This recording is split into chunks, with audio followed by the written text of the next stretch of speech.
ओम नमो भगवते वासुदेवाय। ओम नमो भगवते वासुदेवाय। ओम नमो भगवते वासुदेवाय। हरे कृष्ण। ഇന്ന് നമുക്ക് കുംഭമേളയെക്കുറിച്ചാണ് ഇന്നത്തെ ക്ലാസ്. ഇപ്പം നടന്നുകൊണ്ടിരിക്കുന്ന ഒരു ഫെസ്റ്റിവലാണ് കുംഭമേള. എന്താണ് കുംഭമേള? കുംഭമേളയുടെ ഐതിഹ്യം എന്താണ്? കുംഭമേള ഏതൊക്കെ സ്ഥലങ്ങളിലാണ് നടത്തപ്പെടുന്നത്? എത്ര വർഷത്തിലൊരിക്കലാണ് കുംഭമേള നടക്കുന്നത്? വൈഷ്ണവർക്ക് എന്താണ് കുംഭമേളയിലൂടെ നേടേണ്ടത്? ഇന്ന് തുടങ്ങി ഉള്ള കുറേ കാര്യങ്ങളാണ് നമ്മൾ ഇന്നത്തെ ക്ലാസ്സിൽ നമ്മൾ സംസാരിക്കുന്നത്. അപ്പം നമുക്ക് ആദ്യം എന്താണ് ഈ കുംഭമേള എന്നുള്ള ആ കുംഭം എന്ന വാക്കിന്റെ അർത്ഥം കുടം, അമൃതകുംഭവുമായിട്ട് ബന്ധപ്പെട്ടിട്ടുള്ള ഒരു ഉത്സവമാണ്. അമൃതിന് ചുറ്റുമുള്ള സമ്മേളനം എന്നാണ് ഈ കുംഭമേള എന്ന വാക്കിന്റെ അർത്ഥം. അപ്പോൾ ലോകത്തിലെ ഏറ്റവും അധികം ജനങ്ങൾ പങ്കെടുക്കുന്ന ഒരു വലിയ മഹമാണ്.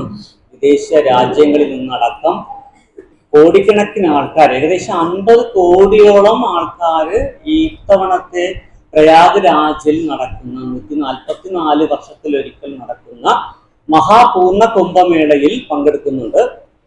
അപ്പോ വിദേശ രാജ്യങ്ങളിലെ വ്യത്യസ്ത മതവിഭാഗങ്ങളിൽപ്പെട്ട വ്യത്യസ്ത ജോലികളിൽ ഏർപ്പെട്ടിരിക്കുന്ന സിനിമാ മേഖലയില്, റെസ്ലിംഗ് മേഖലയില് പല ഡോക്ടേഴ്സ്, എഞ്ചിനീയേഴ്സ് തുടങ്ങിയുള്ള ആൾക്കാര്, ഗൃഹസ്ഥന്മാര്, സന്യാസിമാര്, എല്ലാത്തരം ആൾക്കാരും പങ്കെടുക്കുന്ന ഒരു വലിയ മഹാസമ്മേളനമാണ് കുംഭമേള. അപ്പോ ഇത് ഹിന്ദുമതത്തിലെ ഏറ്റവും വലിയത് ആയിട്ടുള്ള ഒരു ചടങ്ങാണ്. അപ്പോ ഇതിലൂടെ നമുക്ക് എന്താണ് അവിടെ സംഭവിക്കുന്നത് വെച്ചാല്, കുംഭമേള സമയത്ത് അവിടെ ചില പ്രത്യേക നക്ഷത്രങ്ങൾ, പ്രത്യേകിച്ച് സൂര്യൻ, ചന്ദ്രൻ, വേഴം, ഈ 3 നക്ഷത്രങ്ങൾ, ഇവര് 3 പേരും നമുക്കറിയാം പാലാഴി മാതനത്തില് അമൃതിനെ സംരക്ഷിക്കാനായിട്ട് മുന്നിട്ട് നിന്ന ആൾക്കാരാണ്. വേഴം എന്ന് പറയുന്നത് ബൃഹസ്പതിയാണ്, ദേവഗുരുവാണ്. സൂര്യനും ചന്ദ്രനും ഈ അമൃതത്തിനെ അസുരന്മാരിൽ നിന്ന് സംരക്ഷിക്കാൻ നിന്നവരാണ്. അപ്പൊ അവര് ഈ 3 പേരും ചില പ്രത്യേക രാശികളിലേക്ക് പോകുമ്പോൾ അത് ഭൂമിയിൽ വളരെയധികം മാറ്റങ്ങൾ ഉണ്ടാകും. നമുക്കറിയാം സൂര്യഗ്രഹണത്തില് എന്താ സംഭവിക്കുന്നത്? സൂര്യഗ്രഹണത്തിലൂടെ ആ ഒരു പ്രത്യേക സമയത്ത് ആഹാര സാധനങ്ങളിലെല്ലാം പ്രത്യേക വിഷങ്ങളൊക്കെ കലരുന്നതായിട്ട് നമ്മൾ പഠിച്ചിട്ടുണ്ട്. അതുകൊണ്ട് ആ സമയത്ത് ആഹാരം പാകം ചെയ്യാറില്ല, ക്ഷേത്രങ്ങളൊക്കെ അടച്ചിടും, പൂജാ കാര്യങ്ങളൊക്കെ നിർത്തിവെക്കും, ആഹാരം കഴിക്കാറില്ല. അപ്പൊ അതുപോലെ നമുക്കറിയാം വേലിയേറ്റം, വേലിയിറക്കം, എല്ലാം സൂര്യനുമായി ചന്ദ്രനുമായിട്ടൊക്കെ ബന്ധപ്പെട്ട ആ സംഭവങ്ങളാണ്. അപ്പൊ അതുപോലെ ഈ പറയുന്ന ചില ഗ്രഹങ്ങൾ ഒരു പ്രത്യേക സാഹചര്യത്തിൽ ഒരു പ്രത്യേക രാശിയിലേക്ക് പോകുമ്പോൾ ഭൂമിയില് പുണ്യതീർത്ഥങ്ങളിൽ അമൃതിന്റെ സാന്നിധ്യം ഉണ്ടാകും. ആ സമയത്ത് അവിടെ സ്നാനം ചെയ്താൽ നിങ്ങൾക്ക് എന്ത് ലഭിക്കും? അമരത്തം ലഭിക്കും. എന്ത് ലഭിക്കും? അമൃത് കഴിച്ച ആ ഒരു ഫലം ആ സമയത്തെ തീർത്ഥത്തിൽ സ്നാനം ചെയ്യുന്നതിലൂടെ ലഭിക്കും. അപ്പോൾ ചില പ്രത്യേക ദിവസങ്ങളിലാണ്, അതില് എല്ലാ ദിവസവും അവിടെ സ്നാനത്തിന് ആൾക്കാർ വരുന്നുണ്ട്. പക്ഷെ എങ്കിലും ഇതില് ഒരു 5-6 ദിവസങ്ങൾ പ്രത്യേകിച്ച് പറയുന്നുണ്ട്. ആ ദിവസങ്ങളിലാണ് ഏറ്റവും കൂടുതൽ ഈ അമൃതിന്റെ സാന്നിധ്യം അവിടെ ഉള്ളത്. പിന്നെന്താണ്? പിന്നെ നമുക്ക് അവിടെ നിന്ന് കിട്ടുന്നതാണ് സത്സംഗം. കോടിക്കണക്കിന് സന്യാസിമാർ വ്യത്യസ്തങ്ങളായിട്ടുള്ള മഠങ്ങളിൽ നിന്നും, വ്യത്യസ്തങ്ങളായിട്ടുള്ള ആരാധന രീതികളിൽ നിന്നും, വ്യത്യസ്ത ശൈവ, വൈഷ്ണവ, ശാക്തേയ സന്യാസ സമൂഹങ്ങൾ, കോടിക്കണക്കിന് സന്യാസിമാർ ഈ പറയുന്ന കുംഭമേളകളിൽ പങ്കെടുക്കുന്നുണ്ട്. അപ്പൊ അവിടെ പോയാൽ അവരുടെ എല്ലാം അനുഗ്രഹം, അവരിൽ നിന്ന് കിട്ടുന്ന ഒരു പോസിറ്റീവ് വൈബ്, ഒരു എന്താ പറയാ, ആധ്യാത്മികമായ അനുഭൂതി, ശക്തിവിശേഷം നമുക്ക് വൈബ്രേഷൻ, അത് നമുക്ക് അവരിൽ നിന്നും നമുക്ക് കിട്ടാൻ സാധിക്കും. പിന്നെ എന്താണ്, പല ആശ്രമങ്ങളിൽ നിന്നും പല ശിഷ്യര് പല തീർത്ഥങ്ങളിലേക്കൊക്കെ പോകുന്നവരുണ്ട്. അതുപോലെ പല ഗുരുക്കന്മാര് പല തീർത്ഥങ്ങളിലേക്ക് പോകും. ഇവരെല്ലാം പണ്ട് കാലങ്ങളിൽ കുംഭമേളയുടെ ആ സമയം ഒത്തുചേരാനും അവർ തമ്മിൽ പരസ്പരം ആശയവിനിമയങ്ങൾ അർപ്പിക്കാനും അവരെ കൂടുതൽ പരസ്പരം മിണ്ടാനും സംസാരിക്കാനും ഒക്കെ ഒരു അവസരം ഈ കുംഭമേളയിലൂടെ തുറന്നു കിട്ടിയിരുന്നു. പിന്നെ തീർത്ഥസ്നാനം, നമുക്കറിയാം ഭക്തിയിൽ തീർത്ഥസ്നാനത്തിന് വളരെയധികം പ്രാധാന്യമുണ്ട്. എന്തൊക്കെയാണ് നമ്മുടെ 1 ജപം, 2 സത്സംഗം, 3 ഭഗവത് സേവനം, പിന്നെ തീർത്ഥാടനത്തിൽ പ്രത്യേകിച്ച് ഈ സ്നാനത്തിന് വളരെയധികം പ്രാധാന്യമുണ്ട്. അപ്പോ ഇങ്ങനെയുള്ള കാര്യം പിന്നെ എന്താണ് അടുത്തത്, എന്താണ് വ്രതങ്ങൾ, ഏകാദശി പോലെയുള്ള വ്രതാനുഷ്ഠാനങ്ങൾ, ഇതൊക്കെയാണ് ഭക്തിയിൽ ഒരാളെ സഹായിക്കുന്നത്. അപ്പൊ അതുകൊണ്ട് തന്നെ ഈ തീർത്ഥ സ്ഥലങ്ങളിലേക്ക് ഭക്തർ പോകണം. കുംഭമേളയ്ക്ക് എത്രത്തോളം പ്രാധാന്യമുണ്ടെന്ന് നമുക്ക് പുറകിലോട്ട് പറയുമ്പോൾ ഞാൻ പറയാം. പിന്നെ നമ്മൾ അവിടെ നടക്കുന്ന സംഭവമാണ് ടീച്ചിങ്. വളരെയധികം ആധ്യാത്മികമായ കാര്യങ്ങളെ കുറിച്ചുള്ള ചർച്ചകൾ അവിടെ ഡെയിലി നടക്കുന്നുണ്ട്. രാപ്പകലില്ലാതെ ആയിരക്കണക്കിന് വേദികളിൽ സത്സംഗങ്ങൾ നടക്കുന്നുണ്ട്. വ്യത്യസ്തങ്ങളായിട്ടുള്ള വിഷയങ്ങളെ കുറിച്ച്, ജീവിതം എന്താണ്, സ്വർഗീയ ജീവിതങ്ങള്, പിന്നെ ദുഃഖം നിറഞ്ഞ ഈ ഭൗതിക ലോകത്തെ കുറിച്ചുള്ള കാര്യങ്ങള്, ഇങ്ങനെ തുടങ്ങി മോക്ഷത്തെ കുറിച്ചടക്കം ധാരാളം വിഷയങ്ങളെ കുറിച്ച് ഈ പറയുന്ന കുംഭമേള സ്ഥലങ്ങളിൽ നൂറുകണക്കിന് സ്റ്റേജുകളിൽ, വേദികളിൽ ലക്ഷക്കണക്കിന് ആൾക്കാർ ഇങ്ങനെ ഓരോ ആശ്രമങ്ങളുമായി ബന്ധപ്പെട്ടിട്ടുള്ള ആചാര്യന്മാര്, പണ്ഡിതന്മാര്, ഭക്തന്മാരെല്ലാം വന്ന് വലിയ വലിയ ക്ലാസുകൾ കൊടുക്കുന്നുണ്ട്. അപ്പൊ അതെല്ലാം നമുക്ക് അവിടെ പോയാൽ നമുക്ക് അത്തരം കാര്യങ്ങളെല്ലാം മനസ്സിലാക്കാൻ സാധിക്കും. പിന്നെ ഇതിന്റെ തൊട്ടടുത്തുള്ള പുണ്യതീർത്ഥങ്ങൾ, പുണ്യസ്ഥലങ്ങളൊക്കെ ഉണ്ട്. അയോധ്യ, ഇപ്പം പ്രയാഗരാജ് എന്ന് പറയുന്നത് ഉത്തർപ്രദേശിലാണ്, അലഹാബാദ് ജില്ല. പഴയ ആ പ്രയാഗരാജിന് പിൽക്കാലത്ത് മൃഗളന്മാർ വന്നിട്ട് അതിനെ അലഹാബാദ് എന്ന നാമം മാറ്റി വീണ്ടും മോദി വന്നിട്ട് അതിന് പ്രയാഗരാജ് മാറ്റിയിട്ടുണ്ട്. അപ്പൊ ആ പ്രയാഗരാജുമായിട്ട് ബന്ധപ്പെട്ട് കിടക്കുന്ന ഒട്ടനവധി പുണ്യസ്ഥലങ്ങളുണ്ട്. അപ്പൊ അവിടെയെല്ലാം നമുക്ക് തീർത്ഥാടനം നടത്താൻ പറ്റും. ഇതൊക്കെയാണ് നമ്മുടെ ഈ പറയുന്ന കുംഭമേളകളിൽ പോകുമ്പോൾ നമുക്ക് ലഭിക്കുന്ന കാര്യങ്ങൾ. ഇനി എത്ര തരം കുംഭമേളകൾ ഉണ്ടെന്നുള്ളതാണ്. സാധാരണ കുംഭമേള എന്ന് പറയുന്നത് 12 വർഷത്തിൽ ഒരിക്കലാണ് നടക്കുന്നത്. അത് കഴിഞ്ഞിട്ട് അർദ്ധവാർഷിക കുംഭമേള എന്ന് പറയുന്ന 6 വർഷത്തിൽ ഒരിക്കൽ നടക്കുന്ന കുംഭമേളയുണ്ട്. പിന്നെ മഹാപൂർണ്ണ കുംഭമേള, അത് 144 വർഷത്തിൽ ഒരിക്കൽ വരുന്നതാണ് ഈ മഹാപൂർണ്ണ കുംഭമേള എന്ന് പറയുന്നത്. ഇനി ഏതൊക്കെ തീർത്ഥങ്ങളിലാണ് കുംഭമേള നടക്കുന്നത് എന്ന് നമുക്ക് നോക്കാം. അത് ഒന്ന് ഹരിദ്വാർ എന്ന് പറയുമ്പോൾ ഇന്നത്തെ ഉത്തരാഖണ്ഡ് സംസ്ഥാനത്തിലാണ് ഹരിദ്വാർ ഉള്ളത്. അത് ഗംഗയുടെ തീരത്താണ് അവിടെ കുംഭമേള ആഘോഷിക്കുന്നത്. ഹരിയുടെ അടുത്തേക്കുള്ള പ്രവേശന കവാടം, അതാണ് ഹരിദ്വാർ എന്ന വാക്കിന്റെ അർത്ഥം, അല്ലെങ്കിൽ ദൈവ സാന്നിധ്യത്തിലേക്കുള്ള യാത്രയുടെ തുടക്കം എന്നൊക്കെ പറയും ഹരിദ്വാറിനെ. അവിടെ ഗംഗോത്രി ഗോമുഖം എന്ന് പറയുന്ന സ്ഥലത്ത് അവിടെയാണ് ഈ ഗംഗയുടെ ഉത്ഭവം. ആ സ്ഥലത്ത് നിന്നും 253 കിലോമീറ്റർ അകലെ ഉത്തരേന്ത്യ സമതല പ്രദേശത്തേക്ക് എത്തുന്ന സ്ഥലമാണ് ഹരിദ്വാർ. അവിടെയാണ് കുംഭമേള നടക്കുന്ന സ്ഥലങ്ങളിൽ ഒന്ന്. 2 ഉജ്ജയിനി. ഉജ്ജയിനി എന്ന് പറയുന്നത് സാധാരണ 12 വർഷങ്ങളിൽ ഒരിക്കൽ കുംഭമേള നടക്കുന്ന സ്ഥലങ്ങളിൽ ഒന്നാണ്. മധ്യപ്രദേശാണ് സംസ്ഥാനം. അവിടുത്തെ 5ാമത്തെ ഏറ്റവും വലിയ നഗരമാണ് ഈ പറയുന്ന ഉജ്ജയിനി. നമുക്കറിയാം ഭാഗവതത്തില് കൃഷ്ണനും ബലരാമനും സുധാമാവും ഒക്കെ സാന്ദീപനി മുനിയുടെ ആശ്രമത്തില് വിദ്യ അഭ്യസിക്കാൻ പോയ കഥകളൊക്കെ നമ്മൾ കേട്ടിട്ടുണ്ട്. ഈ സാന്ദീപനിയുടെ മഹർഷിയുടെ ആശ്രമം ഉജ്ജയിനിയിലായിരുന്നു. അവിടെ വേറെ ഒരു പ്രത്യേകത ഉള്ളത് നമുക്കറിയാം. കാളിദാസന്റെ കഥയില് കാളിയുടെ അനുഗ്രഹം ലഭിച്ച കാളി ക്ഷേത്രമൊക്കെ ഉള്ള സ്ഥലമാണ് ഉജ്ജയിനി. അവിടെ യൂണിവേഴ്സിറ്റി ഒക്കെ ഉണ്ട്. അപ്പോ പിന്നെന്താണ്, സപ്തപുരികളിൽ ഒന്നാണ്. പഴയ അവന്തി രാജ്യത്തിന്റെ തലസ്ഥാനമായിട്ട് ഈ ഉജ്ജയിനി അറിയപ്പെടുന്നു. മഹാകാലേശ്വർ മഹാദേവന്റെ ജ്യോതിർലിംഗ ക്ഷേത്രമാണ് അവിടെ വളരെ പ്രശസ്തമായിട്ടുള്ളത്. അവിടുത്തെ ക്ഷിപ്ര നദിയുടെ തീരത്താണ് ഈ പറയുന്ന കുംഭമേള ആഘോഷങ്ങൾ നടത്താറുള്ളത്. അത് കഴിഞ്ഞാൽ പിന്നെ നാസിക് എന്ന് പറയുന്നത് മഹാരാഷ്ട്രയിലെ 4ാമത്തെ ഏറ്റവും വലിയ സംസ്ഥാനമാണ് നാസിക്. അവിടെ ഗോദാവരി എന്ന് പറയുന്ന നദിയുടെ തീരത്താണ്. രാമായണത്തിലെ ഗോദാവരി തീരത്ത് രാമനും ലക്ഷ്മണനും സീതയും ഒക്കെ ആശ്രമം കെട്ടി താമസിച്ച കഥയെല്ലാം നമ്മൾ വായിച്ചിട്ടുണ്ട്. അവിടെ ഇവരുടെ സൗന്ദര്യത്തിൽ ഭ്രമിച്ച് രാവണന്റെ സഹോദരിയായ ശൂർപ്പണഖ ഇവരുടെ ആശ്രമത്തിലേക്ക് വരികയും ശ്രീരാമന്റെ അടുത്ത് പ്രണയാഭ്യർത്ഥന പറയുമ്പോൾ ശ്രീരാമൻ പറയുന്നുണ്ട്, എനിക്ക് ഭാര്യയുണ്ട്, എന്നാൽ ആ നിൽക്കുന്ന പയ്യന ആണെങ്കിൽ കല്യാണം കഴിച്ചെങ്കിലും ഭാര്യ ഇവിടെ അടുത്തില്ല, അപ്പോൾ നിനക്ക് അദ്ദേഹത്തിനെ സമീപിക്കാമെന്ന് പറയുന്നു. അങ്ങനെ ലക്ഷ്മണന്റെ അടുത്തേക്ക് ഈ ശൂർപ്പണഖ ചെല്ലും.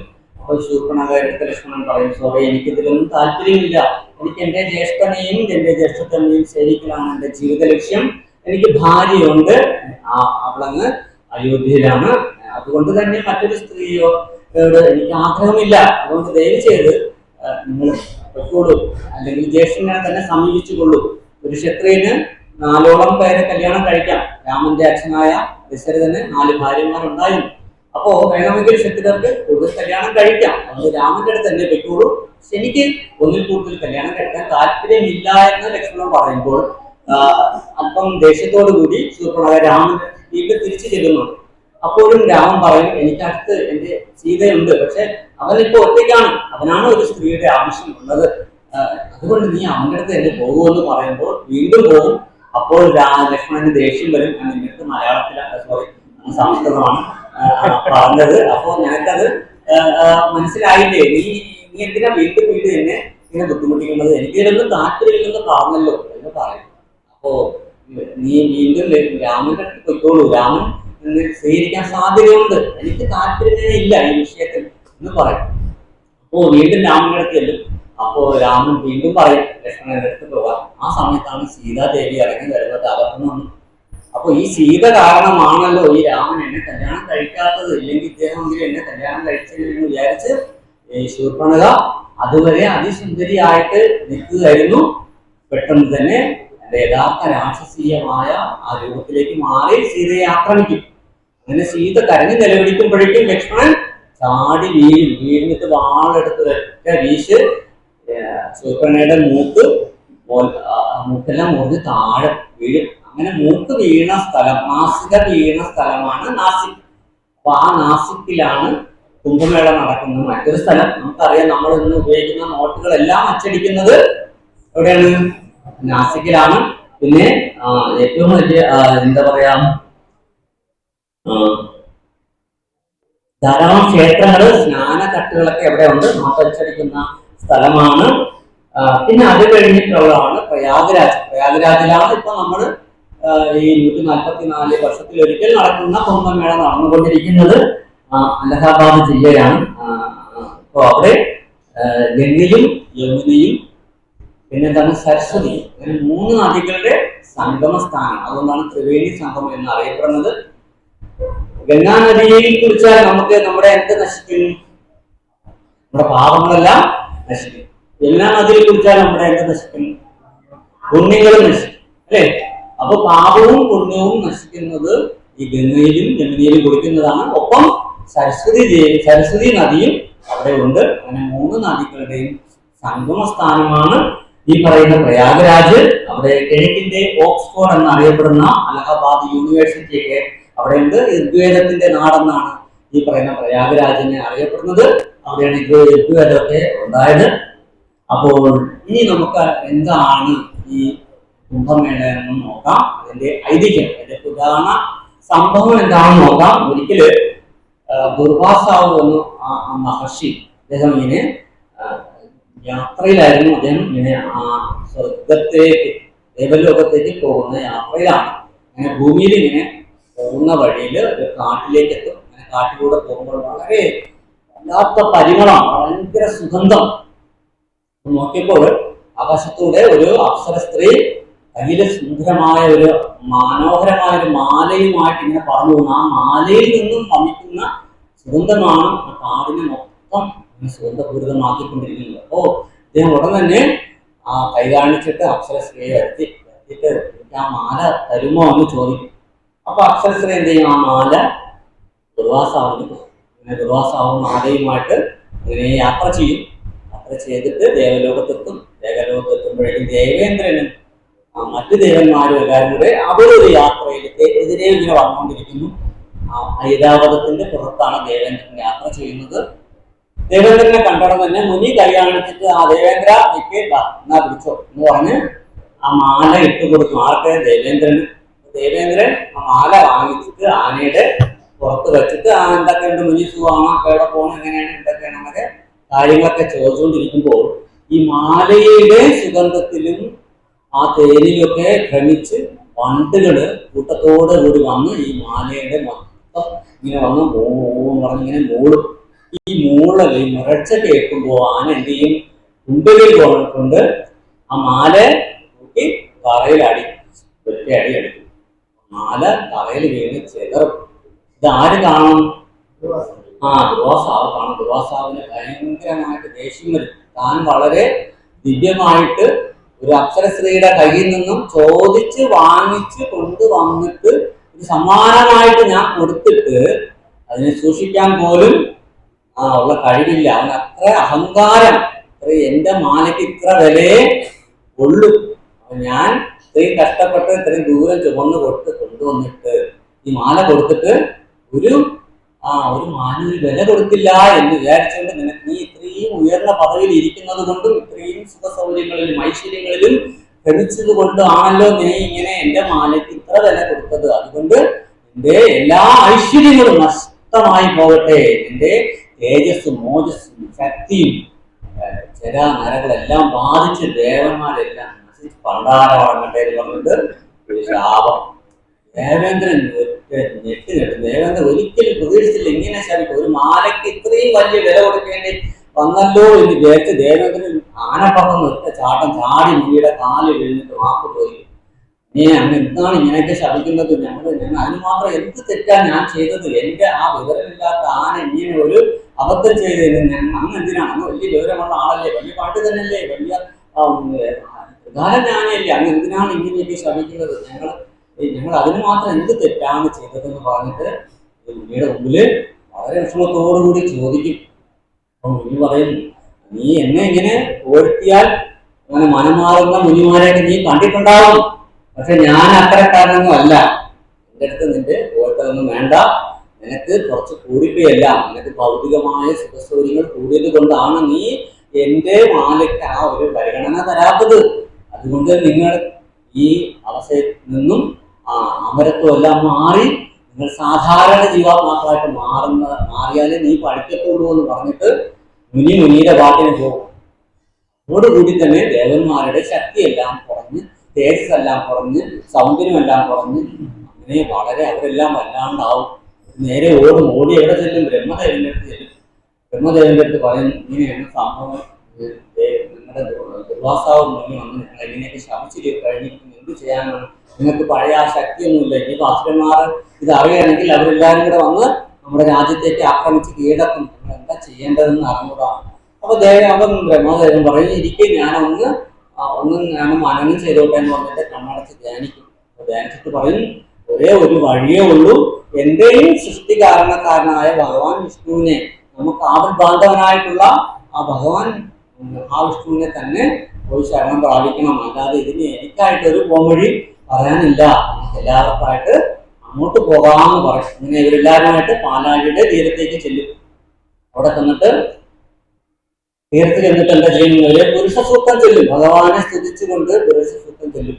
പകലെ ആകാശത്ത് ഒരു ചെറിയ കണിക മണി പോലെ ഒരു വെളിച്ചം വരും. അത് കഴിഞ്ഞിട്ട് ആ വെളിച്ചം ഇങ്ങനെ വലുതായി ഇങ്ങനെ കോടി സൂര്യപ്രഭയോടുകൂടി വൈകുണ്ഠം ഇവരുടെ മുന്നിൽ തെളിഞ്ഞു വരും.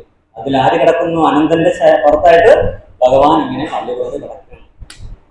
ഭഗവാൻ ത്രികാലജ്ഞാനിയാണ്. ഭഗവാൻ ഇതെല്ലാം അറിയാം. ഭഗവാൻ ചോദിക്കും, ദുർവാസാവ് ശാപിച്ചല്ലേ? ശരി, എന്തായാലും പാലാഴി മദനത്തിലൂടെ മാത്രമേ ഇതിൽ നിങ്ങൾക്കൊരു മോചനമുള്ളൂ. അപ്പോ അതിന് ഈ ഒരു അവസ്ഥയിൽ നിങ്ങൾക്ക് പാലാഴി മദനം നടത്താനും പറ്റില്ല. കാരണം എന്താണ്? ശക്തിയെല്ലാം പോയി, ഒന്നുമില്ല. എല്ലാം ചുമ്മാ ആൾക്കാർ നിരന്ന് നിൽക്കാൻ നിർത്താനേ കൊള്ളാവൂ. അവരുടെ ശക്തികളൊക്കെ പോയി. അതുകൊണ്ട് നിങ്ങൾ അസുരന്മാരെ കൂടി ഇതിലേക്ക് പങ്കെടുപ്പിക്കണം. നിങ്ങൾ അവിടെ ചെന്നിട്ട് അവരെ ഇതിന്റെ കാര്യങ്ങൾ, നമ്മൾ പാലാഴി മദനം നടത്തിയാൽ എന്ത് കിട്ടും എന്നുള്ള ആ കാര്യത്തെ കുറിച്ചൊന്ന് വിശദമായിട്ട് പറഞ്ഞു കൊടുത്താൽ അവരിതിലേക്ക് ആകർഷകരായിക്കൊള്ളും. അങ്ങനെ അവരെ കൂടി പങ്കെടുപ്പിച്ചുകൊണ്ട് നമുക്ക് പാലാഴി മദനം നടത്താം. ചില സമയങ്ങളിൽ ശത്രുക്കൾ പോലും മിത്രങ്ങളാകാറുണ്ട്, അല്ലെ? നമ്മുടെ ആനയും ചുണ്ട് എലിയും മിത്രങ്ങളായ കഥ പഞ്ചതന്ത്ര കഥയിൽ നമ്മൾ കണ്ടിട്ടുണ്ട്.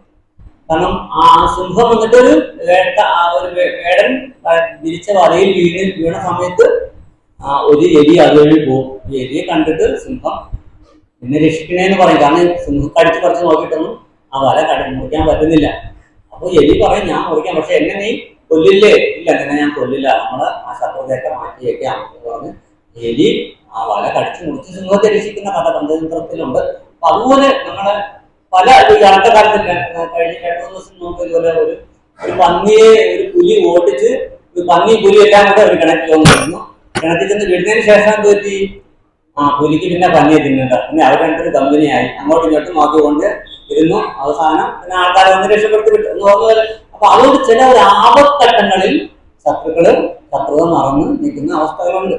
അപ്പൊ അതുപോലെ നിങ്ങള് അസുരന്മാരുമായിട്ട് ഈ കാര്യത്തെ കുറിച്ച് ചർച്ച ചെയ്ത് അമൃതിന്റെ പ്രാധാന്യത്തെ കുറിച്ച് മനസ്സിലാക്കി കൊടുത്താൽ അവരിതിൽ പങ്കെടുക്കുമെന്ന് ഭഗവാൻ തന്നെ അവരെ ഉപദേശിക്കും. അങ്ങനെ ദേവന്മാര് വളരെ പ്രധാനപ്പെട്ട കുറച്ചു പേരെ അസുരന്മാരുടെ അടുത്തേക്കും. ആ കാലഘട്ടത്തിൽ അസുരന്മാർ ഭരിച്ചിരുന്നത് മഹാബലി ചക്രവർത്തിയായിരുന്നു. മഹാബലി പൊതുവിൽ നല്ലൊരു മനുഷ്യനാണ്, നല്ല ഭക്തൻ കൂടിയാണ് ഭഗവാന്റെ.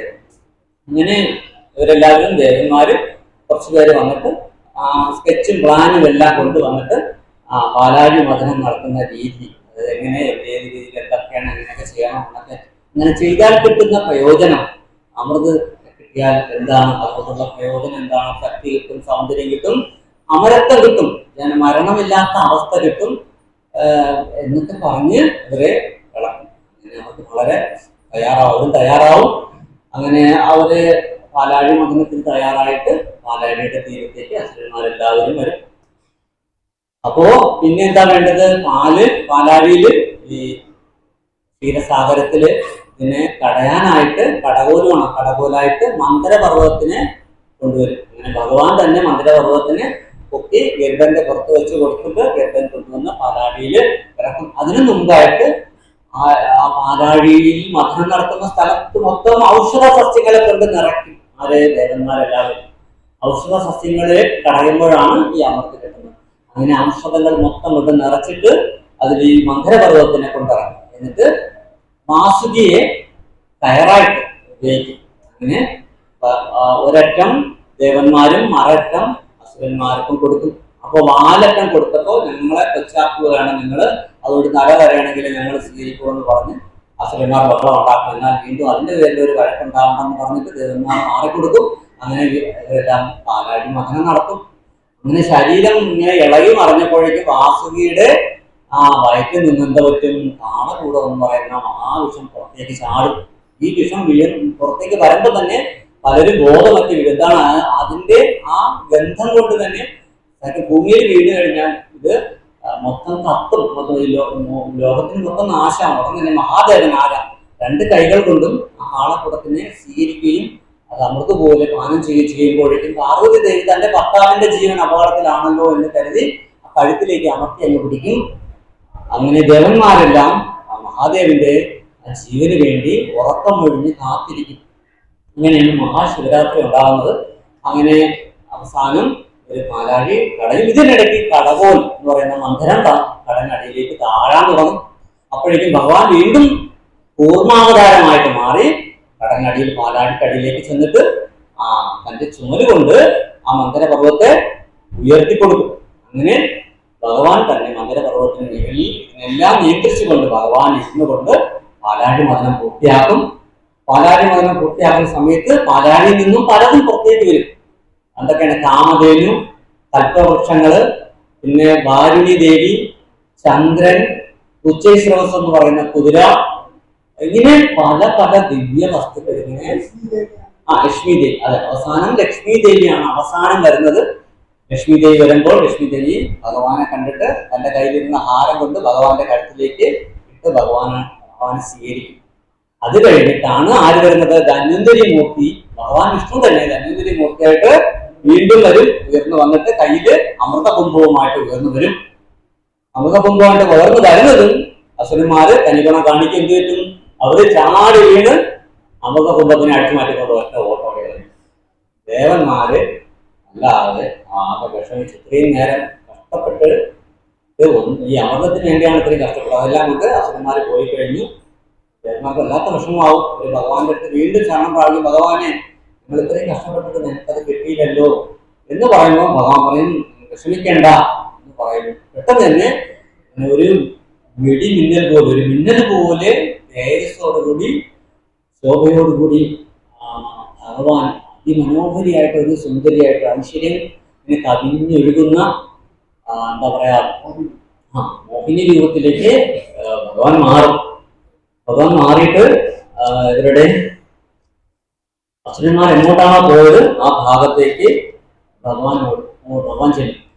അപ്പൊ ഭഗവാനെ കണ്ടതും ഇവര് അവിടെ ആ സമയത്ത് അവിടെ എന്താ നടക്കുന്നത്? സാധാരണ അവര് ബുദ്ധിമുട്ടവരാണെങ്കിൽ പെട്ടെന്ന് തന്നെ എല്ലാവരും ഭാഗം വെച്ച് കഴിക്കണം. പക്ഷെ അവിടെ അങ്ങനെയല്ല.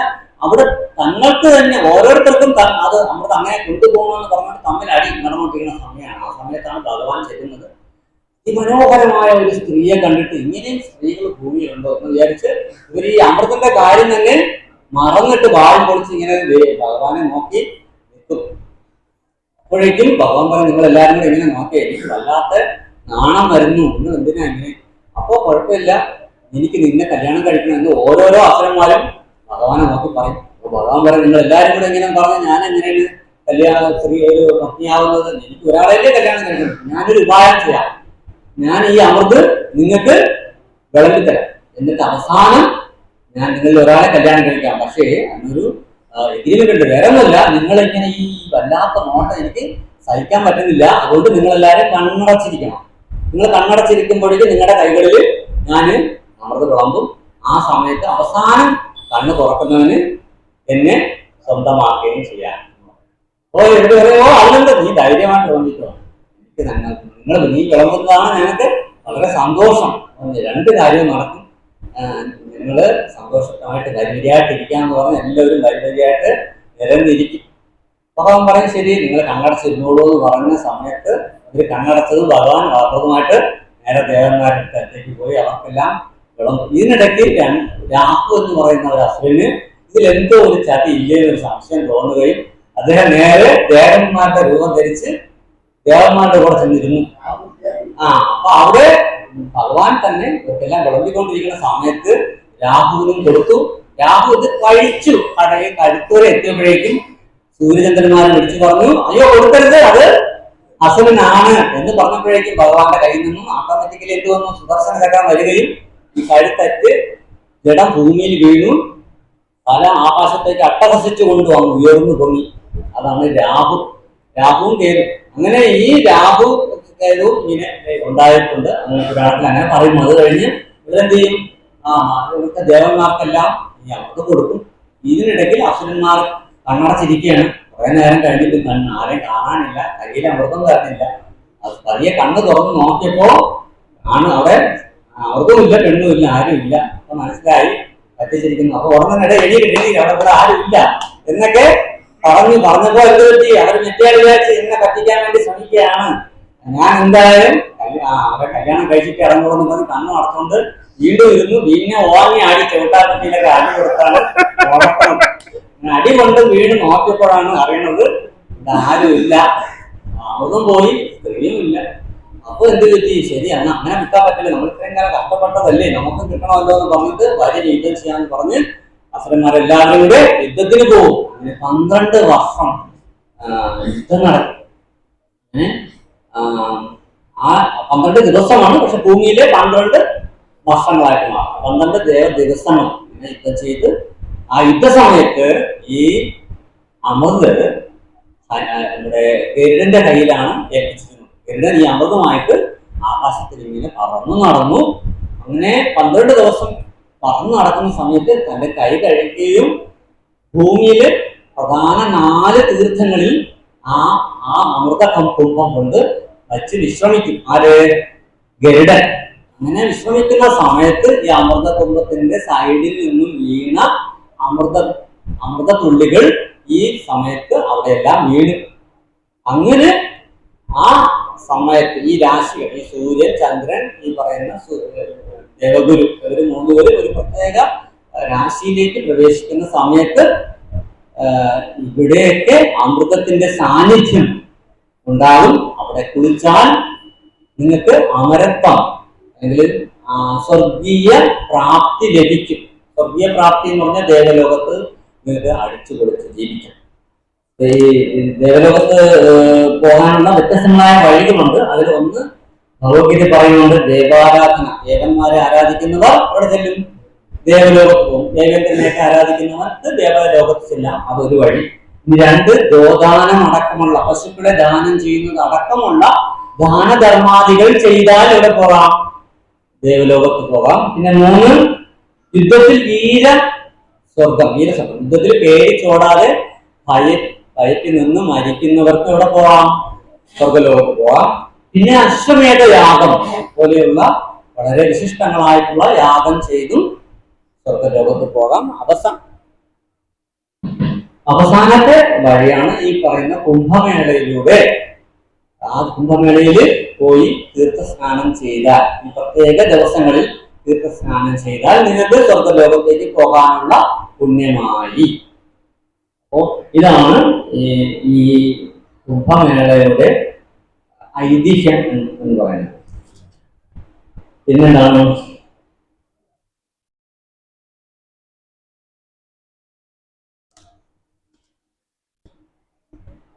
പിന്നെ ഈ കുംഭമേളയുടെ ലക്ഷ്യങ്ങളെ കുറിച്ച് പറയുന്നുണ്ട്. അത് ഒന്ന്, ഈ ചിതറിക്കിടക്കുന്ന ഹിന്ദു സമൂഹത്തിന്റെ ഐക്യം ആണ്. രണ്ട്, സത്സംഗം.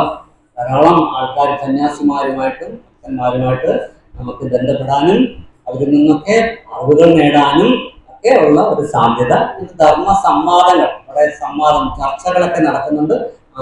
ഞാൻ നേരത്തെ പറഞ്ഞു, ധാരാളം വേദികളിൽ രാപ്പകലില്ലാതെ ചർച്ചകള്, സമ്മേളനങ്ങളൊക്കെ നടക്കുന്നുണ്ട്. അതിൽ പങ്കെടുത്ത് അറിവ് നേടാം. ഹിന്ദിയാണ് കൂടുതൽ. ഹിന്ദിയാണ്. പിന്നെ പിതൃതർപ്പണം, ശ്രാദ്ധമൊക്കെ ഈ സമയത്ത് ചെയ്യുന്നത് നല്ലതാണ്. പിന്നെ സകല ദേവീ ദേവന്മാരുടെയും സാന്നിധ്യം, മഹർഷിമാരുടെ സാന്നിധ്യം, മുനിമാരുടെയൊക്കെ സാന്നിധ്യം ഈ പറയുന്ന കുംഭമേളയിൽ ഉണ്ടാകും. അപ്പോ പിന്നെ സാധുക്കളിൽ നിന്നും സന്യാസിമാരിൽ നിന്നൊക്കെ ലഭിക്കുന്ന ഒരു പോസിറ്റീവ് വൈബ്, ഒരു വൈബ്രേഷൻ, അതിന്റെ ഒരു ആധ്യാത്മികമായ പ്രഭാവം കിട്ടും. അത് എത്രയോ കാലം നമുക്ക് ആധ്യാത്മികമായിട്ട് നമ്മളെ ഉയർത്തിക്കൊണ്ടിരിക്കും. പിന്നെ എന്താണ്, ശരിക്കും 3 ലക്ഷത്തോളം ആശ്രമങ്ങളിൽ നിന്നും 50 കോടിയോളം വരുന്ന ഭക്തജനങ്ങളാണ് ഇവിടെ വന്നുകൊണ്ടിരിക്കുന്നത്. പിന്നെ അവരുടെ ഒക്കെ ആചാര്യന്മാരുടെ, ഗുരുക്കന്മാരുടെ ഒക്കെ ആധ്യാത്മിക ചർച്ചകള്, പ്രഭാഷണങ്ങള്, കലാപരിപാടികള്, പൂജകള്, യജ്ഞങ്ങള്, പിന്നെ തർക്കം എന്ന് പറഞ്ഞാൽ നമ്മുടെ മുന്നോട്ട് വഴി കൂടുന്നല്ല, ആധ്യാത്മികമായ കാര്യങ്ങളെ കുറിച്ചുള്ള തർക്കങ്ങൾ, അതൊക്കെ വേദാന്തപരമായിട്ടുള്ള തർക്കങ്ങൾ. അപ്പൊ അതൊക്കെ നമുക്ക് ഉണ്ടാകും. പിന്നെ വൈവിധ്യമാർന്ന വിജ്ഞാന സദസ്സുകളെ രാപ്പകലില്ലാതെ അവിടെ നടന്നുകൊണ്ടിരിക്കുന്നു. ഓരോരുത്തർക്ക് നമ്മുടെ താല്പര്യമനുസരിച്ച് നമുക്ക് ഏതിൽ വേണോ പങ്കെടുക്കാം. പിന്നെ ഇത് കൂടാതെ സന്യാസിമാരുടെ അത്ഭുതങ്ങളൊക്കെ കാണാൻ പറ്റും. തീയിൽ കിടക്കുന്നവരുണ്ടാവും, ആണിയിൽ കിടക്കുന്നവരുണ്ടാവും, തീയിൽ നടക്കുന്നവരുണ്ടാവും, ശരീരം മൊത്തം പാമ്പുകളുമായിട്ട് നടക്കുന്ന സന്യാസിമാരെ കാണാം. 45 കിലോളം വെയിറ്റുള്ള, ഭാരമുള്ള രുദ്രാക്ഷമാലകൾ ശരീരം മുഴുവൻ വാരിയിട്ടുകൊണ്ട് നടക്കുന്ന ആൾക്കാരെ കാണാൻ പറ്റും. എത്രയോ വർഷങ്ങളായിട്ട് വലത് കൈ മാത്രം ഉയർത്തിപ്പിടിച്ചുകൊണ്ട് നടക്കുന്ന സന്യാസിമാരുണ്ടാവും, നഗ്ന സന്യാസിമാരുണ്ടാവും, ഒറ്റ വസ്ത്രധാരികളായിട്ടുള്ള, ശരീരം മുഴുവൻ ഭസ്മം വാരി, ശ്മശാനത്തിൽ വരെ ഭസ്മം വാരി പൂശിക്കൊണ്ട് നടക്കുന്ന സന്യാസിമാരുണ്ടാവും. ഇങ്ങനെ വ്യത്യസ്തങ്ങൾ, വലിയ വലിയ ജഡകളോടുകൂടിയ സന്യാസിമാരുണ്ടാവും. ഇവരൊക്കെ ഈ കുംഭമേളയിൽ ഇവരൊക്കെ വരുന്നുണ്ട്. അവരെല്ലാം കാണാനുള്ള ഒരു അവസരം, അവരുടെയൊക്കെ അനുഗ്രഹം നേടാനുള്ള അവസരമൊക്കെ ഉണ്ട്. പിന്നെ എന്താണ്, ഇത്തവണത്തെ കുംഭമേളയുടെ പ്രത്യേകതയെ ആ സ്ഥലത്തിന് ചുറ്റുമുള്ള, പ്രയാഗരാജിന് ചുറ്റുമുള്ള ഒത്തിരി പുണ്യസ്ഥലങ്ങളൊക്കെ ഉണ്ട്. വാരണാസി, ചിത്രകൂടം, അയോധ്യ, ശനിധാം, ശൃംഗാപൂർ ധാം, വിന്ധ്യാചലം, ഭരദ്വാജാശ്രമം, പിന്നെ നാഥവാസുകി ക്ഷേത്രം, അക്ഷയവടം, പ്രയാഗ്രാജ് കോട്ട, ത്രിവേണി സംഗമം, ഇങ്ങനെയൊക്കെയുള്ള ഒത്തിരി തീർത്ഥസ്നാനങ്ങളും അമ്പലങ്ങളും ഒക്കെ നിങ്ങൾക്ക് അവിടെ പോയാൽ കാണാം.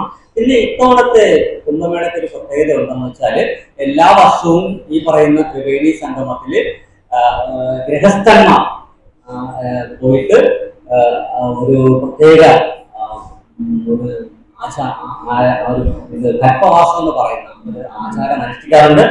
അത് 1 മാസത്തോളം നീണ്ടു നിൽക്കുന്നതാണ്. യമുനയുടെ തീരത്താണ് അത് ചെയ്തുകൊണ്ടിരിക്കുന്നത്. അവര് കുടില് കെട്ടി ആധ്യാത്മികമായിട്ടുള്ള പാരായണം, പിന്നെ പൂജ, കൂടുതൽ ജപം, കൂടുതൽ ഈ പറയുന്ന സത്സംഗം, ഇതൊക്കെ തപസ്, ധ്യാനം, ഇതൊക്കെ ചെയ്യുന്ന കൽപ്പവാസം എന്ന് പറയുന്ന ഒരു സംഭവം എല്ലാ വർഷവും ഉത്തരേന്ത്യയിലുള്ള ജനങ്ങൾ ഈ പറയുന്ന യമുനാ തീരത്ത് ചെയ്യാറുണ്ട്.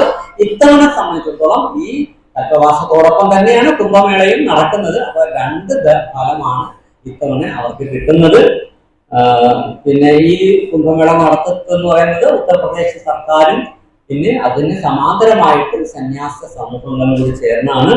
ഒരു മന്ത്രിയുണ്ട്, അതുകൂടാതെ പിന്നെ IAS ഉദ്യോഗസ്ഥന്റെ കീഴിൽ, കളക്ടർമാരുടെ കീഴിൽ, ഉദ്യോഗസ്ഥന്മാരുടെ കീഴിൽ റേഷൻ കട, പിന്നെ പോലീസ് സ്റ്റേഷൻ, ആശുപത്രി, വാട്ടർ അതോറിറ്റി, പിന്നെ എല്ലാവരും, പിന്നെ എന്താണ് ശുചീകരണ തൊഴിലാളികള്, മേള നടത്തുന്ന മേള അതോറിറ്റി, ഇങ്ങനെ ഒരു വിഭാഗം, ഒരു സർക്കാരിന്റെ ഒരു ഭാഗം മൊത്തം ഇതിനു വേണ്ടി നിൽക്കുന്നുണ്ട്. 8000 ഏക്കറോളം സ്ഥലമാണ് ഇതിനു വേണ്ടി ഏറ്റെടുത്തിരിക്കുന്നത്. അതിൽ 4000 ഏക്കർ സ്ഥലവും ഈ കുംഭമേളയ്ക്ക് സന്യാസിമാർക്ക്, ഭക്തന്മാർക്ക് ഫ്രീ ആയിട്ടാണ് കൊടുത്തിരിക്കുന്നത്. ഒപ്പം അവർ ആയിരക്കണക്കിന് ടെന്റുകളും ഫ്രീ ആയിട്ട് അടിച്ചു കൊടുത്തിട്ടുണ്ട്. ഇത് കൂടാതെ അവിടെയുള്ള സന്യാസിമാർക്ക്, സമൂഹ അപ്പോടകൾക്കൊക്കെ വേണ്ടി അവർക്ക് എന്ത് വേണോ ചെയ്യാനായിട്ട് ഈ ഫ്രീ ആയിട്ട് പൈസയൊന്നും കൊടുക്കാതെ തന്നെ ഈ പറയുന്ന ഗംഗയുടെ തീരത്തുള്ള, എന്നാൽ ഈ സമയത്ത് വെള്ളം ചുരുങ്ങി വരും, ഇങ്ങനെ മൺതിട്ട ഉയർന്നു കാണും. ആ മൺതിട്ടയാണ് 15 കിലോമീറ്റർ നീളത്തിന് മൺതിട്ടയിലാണ് ഈ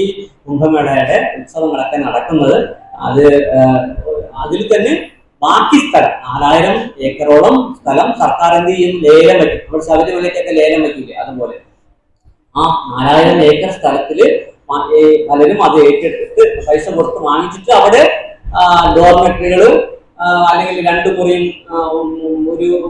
പിന്നെ 2 മുറിയോട് കൂടിയ ഒരു ലോഡ്ജ്, 4 മുറിയോടുകൂടി, പിന്നെ 15,000 രൂപയോളം വാടക വരുന്ന രാജകീയമായ, വിദേശികൾക്കെല്ലാം സുഖമായിട്ട് ജീവിക്കാൻ പറ്റുന്ന രീതിയിലുള്ള സൗകര്യങ്ങളോട് കൂടിയുള്ള താമസ സംവിധാനമൊക്കെ ഈ പറയുന്ന ആൾക്കാര്, ഈ വാടകയ്ക്ക് സ്ഥലം എടുക്കുന്നവര് അവിടെ താൽക്കാലികമായിട്ടാണ് ചെയ്യുന്നത്. പിന്നെ 15 കിലോമീറ്ററോളം നീളത്തിലാണ് ഈ സ്നാനഘട്ടങ്ങളൊക്കെ ഒരുക്കിയിരിക്കുന്നത്. 3 ലക്ഷത്തോളം താൽക്കാലിക ടെന്റുകൾ സന്യാസിമാർക്ക് വേണ്ടി സർക്കാർ ഒരുക്കിയിട്ടുണ്ട്. വിവിധ ഹൈന്ദവ സംഘടനകൾ അന്നദാനം ആയിട്ടൊക്കെ ഫ്രീ ആയിട്ട് പ്രസാദം കൊടുക്കുന്നു. ഹരേ കൃഷ്ണ പ്രസ്ഥാനം തന്നെ ഡെയിലി 60,000 പേർക്ക് രാവിലെയും ഉച്ചയ്ക്കും വൈകുന്നേരവും 3 സ്റ്റാർ ഫുഡാണ് കൊടുക്കുന്നത്. വളരെ ഉയർന്ന രീതിയിലുള്ള പ്രസാദമാണ്. അല്ല സാധാരണ ഒരു ചോറ്, ഒരു സാമ്പാർ അങ്ങനെയല്ല, വളരെ വിശിഷ്ടമായ അന്നദാനമാണ് ഹരേ കൃഷ്ണ പ്രസ്ഥാനം കൊടുക്കുന്നത്. മേളക്കായിട്ട് 200 കിലോമീറ്റർ റോഡ്, 20 താൽക്കാലിക പാലങ്ങളെല്ലാം ഉത്തർപ്രദേശ് സർക്കാർ ഒരുക്കിയിട്ടുണ്ട്. ധാരാളം നിർമ്മാണ പ്രവർത്തനങ്ങൾ ആണ് ഒരുക്കിയിരിക്കുന്നത്. 2500ഓളം കോടി രൂപയാണ് UP സർക്കാർ ഇതിന് വേണ്ടി ചെലവിടുന്നത്. പക്ഷേ അത് പല വഴിക്കായിട്ട് 15,000 കോടി രൂപയായിട്ട് സർക്കാരിന് തിരിച്ചു കിട്ടുന്നുണ്ട്. അതെങ്ങനെയാന്ന് വെച്ചാല് ഈ പറയുന്ന UPയിലെ മേളയ്ക്ക് എത്തുന്ന അവരുടെ പല രീതിയിൽ അവിടുത്തെ ഗതാഗത സൗകര്യങ്ങൾ ഉപയോഗിക്കുന്നതിലൂടെ കിട്ടുന്ന വരുമാനം, അവിടുത്തെ ലോഡ്ജിങ്, ടൂറിസം മേഖലയിലൂടെ, ഗതാഗത മേഖലയിലൂടെ, റവന്യൂ മേഖലയിലൂടെ, ഇങ്ങനെ പല മേഖലയിലൂടെ ഒരാള് അവിടെ ഒരു ദിവസം അവിടെ വരുന്ന ഒരാൾ 500 രൂപ, നിസ്സാരം 500 രൂപ ഈ സ്ഥലത്തിൽ ഉപയോഗിച്ചാൽ പോലും അതിൽ നിന്ന് തന്നെ ഈ പറയുന്ന എമൗണ്ട് അവർക്ക് വളരെ ലളിതമായിട്ട് ആരെയും ബുദ്ധിമുട്ടിക്കാത്ത രീതിയിൽ സർക്കാരിന് കിട്ടുന്ന, വളരെ കുറഞ്ഞ സമയം കൊണ്ട് വലിയ ഒരു വരുമാനം കിട്ടുന്ന ഒരു സംഭവം കൂടിയാണ് ഈ കുംഭമേള എന്ന് പറയുന്നത്.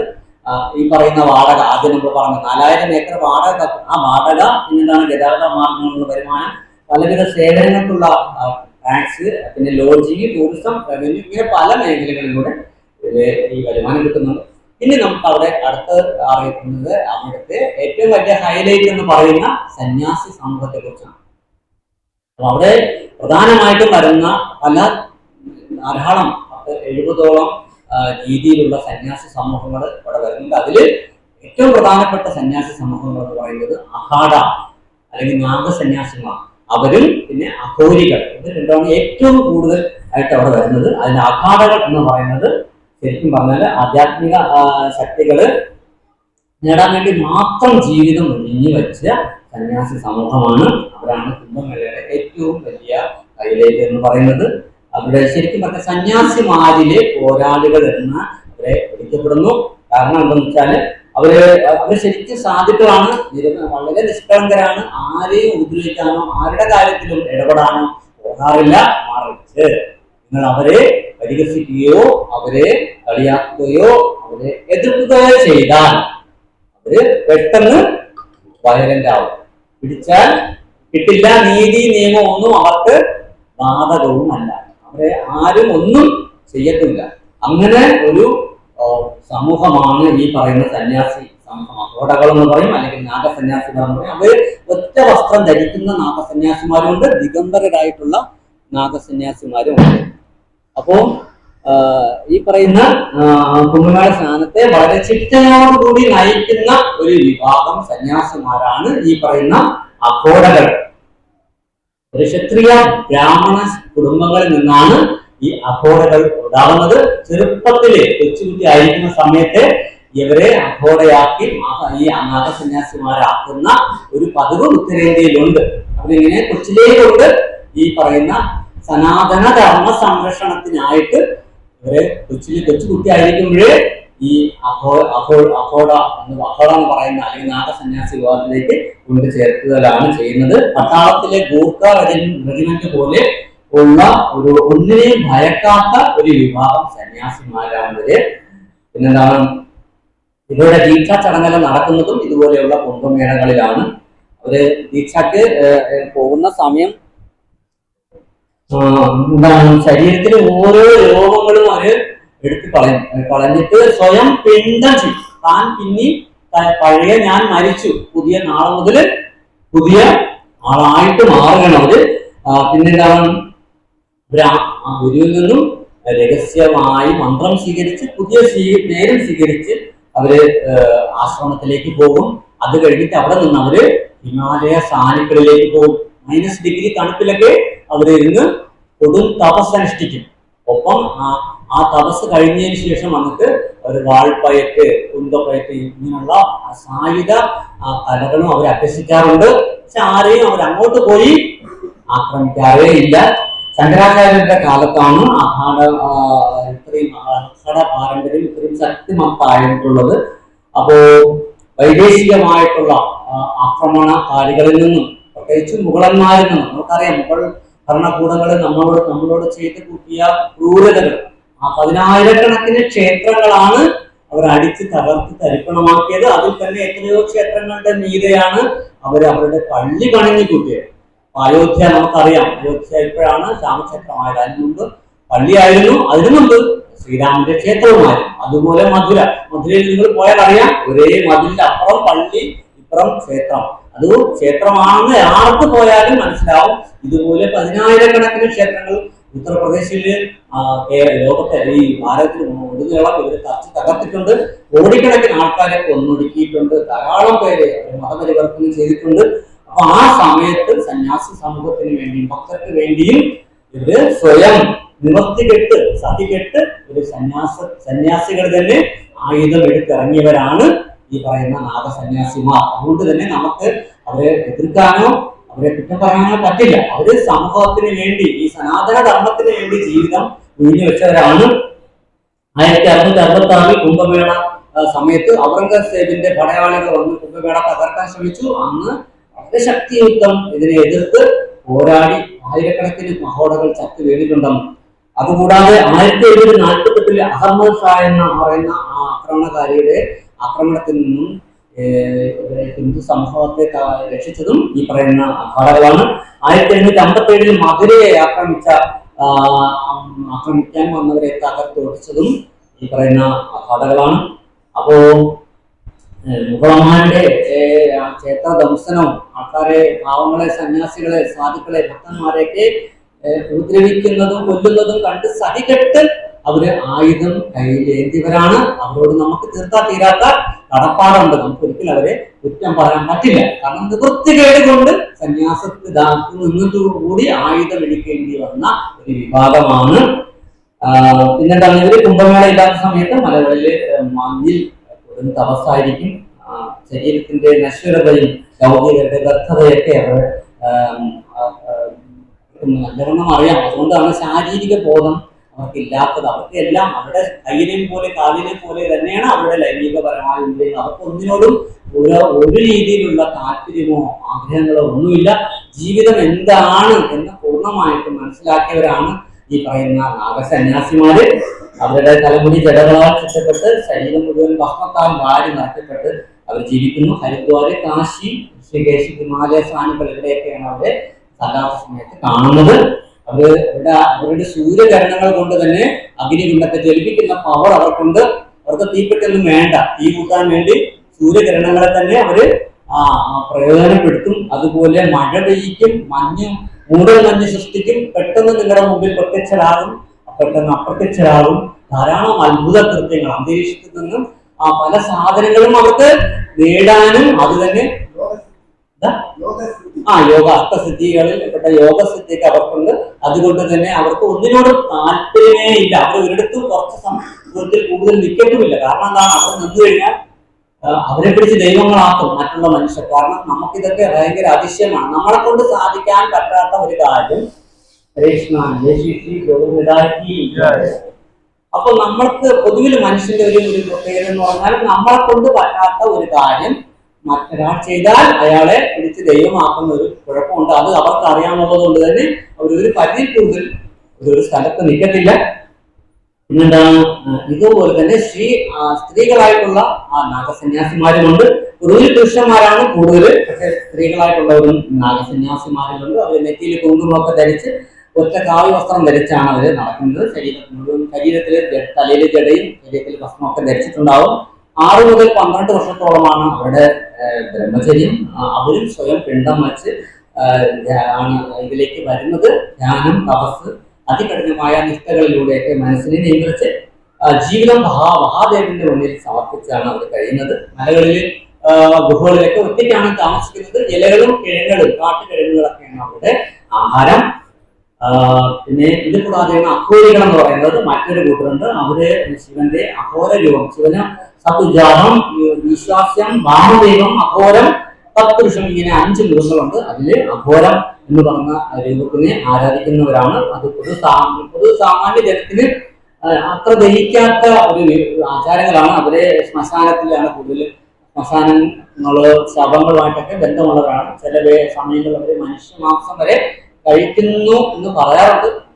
പിന്നെ കഞ്ചാവ് പോലെയുള്ള ലഹരി വസ്തുക്കളൊക്കെ ഉപയോഗിക്കുന്നവരാണ്. പക്ഷേ ശിവന്റെ മഹാഭക്തന്മാരാണ്. അപ്പൊ അവരുടെ ജീവിതം ഒരു പ്രത്യേക നിഗൂഢത നിറഞ്ഞതാണ്. അങ്ങനെയുള്ള ഒരു വിഭാഗമാണ് അഘോരികൾ. പിന്നെ കുംഭമേളയിൽ നാം സാധാരണ ചെയ്യാൻ പോകുന്നത് തന്നെ സാധാരണ സ്നാനം, അമൃത സാന്നിധ്യമുള്ള ദിവസങ്ങളിൽ സ്നാനം ചെയ്യുന്നു. പിതൃത്വ ശ്രാദ്ധം, നാമജപം, ധ്യാനം ഇതൊക്കെ ചെയ്യുന്നുണ്ട്. സാധുക്കൾക്ക് സേവനം ചെയ്യുന്നുണ്ട്. അവർക്ക് സന്യാസിമാർക്ക് ദക്ഷിണ, വസ്ത്രം, പിന്നെന്താണ് കാശ്, പിന്നെ ആഹാര സാധനങ്ങൾ ഇതെല്ലാം കൊടുത്ത് അവരുടെ അനുഗ്രഹം മേടിക്കാനായിട്ട് ആൾക്കാരെ പോകാറുണ്ട്. സൂര്യനും വേഴവും ചിങ്ങരാശിയിൽ പ്രവേശിക്കുമ്പോഴാണ് നാസിക്കിലെ ത്രയംബകേശ്വര സ്ഥലത്ത് ഈ കുംഭമേള നടക്കുന്നത്. വേഴവും കുംഭരാശിയിലും സൂര്യൻ മേടരാശിയിലും പ്രവേശിക്കുമ്പോഴാണ് ഹരിദ്വാരിൽ കുംഭമേള നടക്കുന്നത്. മാഘ അമാവാസി നാളിൽ വേഴം കുംഭരാശിയിലും സൂര്യനും ചന്ദ്രനും മകരരാശിയിലും പ്രവേശിക്കുമ്പോഴാണ് പ്രയാഗരാജിൽ കുംഭമേള നടക്കുന്നത്.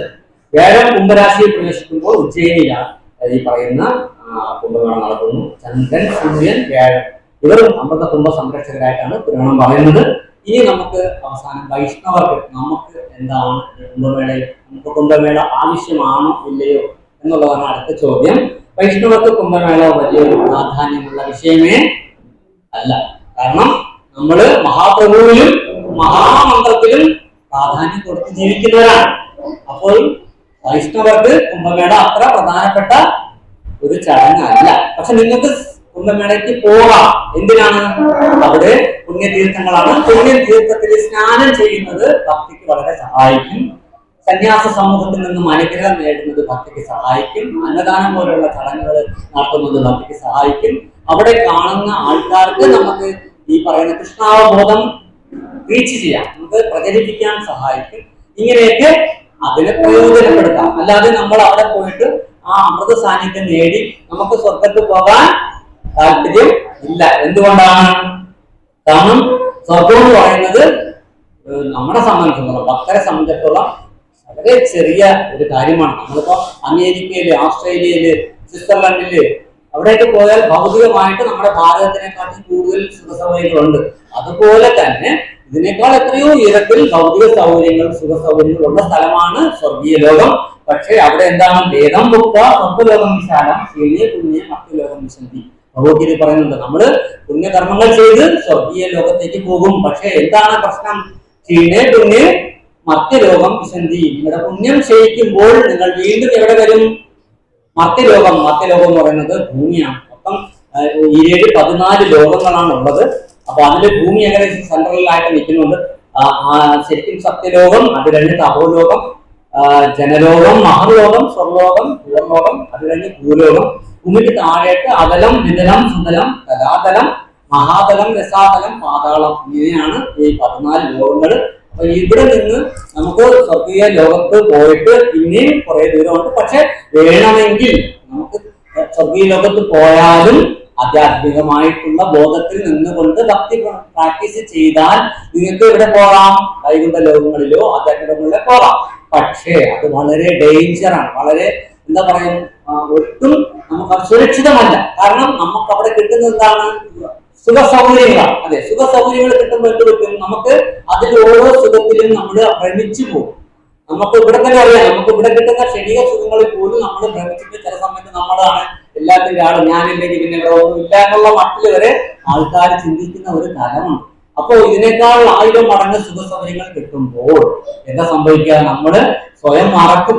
ഞാനാണ് ഈ ശരീരം, ഞാൻ ഈ ആത്മാവെ അല്ലെന്നുള്ള മട്ടില് മറന്ന് സ്വയം ശരീരമാണെന്നുള്ള ആ ഒരു തലത്തിലേക്ക് പോവുകയും അത് പിന്നെ അതില് ആ സ്വർഗീയ സുഖങ്ങളെ ഭ്രമിച്ച് നമ്മൾ അവസാനം പുണ്യെല്ലാം തീർന്ന് അവസാനം ബാങ്കിൽ അക്കൗണ്ട് തീരുമ്പോൾ നമുക്ക് പാപ്പരാവുന്നത് പോലെ ഈ പുണ്യങ്ങളെല്ലാം ഇല്ലാതെ വരുമ്പോൾ വീണ്ടും ഒന്നേന്ന് ഏതെങ്കിലും പാവപ്പെട്ട കുടുംബത്തില് അല്ലെങ്കിൽ ഒരു രോഗികളുടെ കുടുംബത്തിലോ, കാരണം പുണ്യമൊന്നും ഇല്ല, എന്നാ ഉള്ളത് ഒരു പുണ്യം ഇല്ലാതെയാണ് വരുന്നത്. അപ്പൊ ഏറ്റവും താഴെ തട്ടിൽ വന്ന് ഒന്നേന്ന് ജനിച്ച് പിന്നെ ഉയർന്നു വരണം. അപ്പൊ അതുകൊണ്ട് സ്വർഗത്ത് പോയിട്ട് വേണമെങ്കിൽ ഭക്തി പ്രാക്ടീസ് ചെയ്യാം.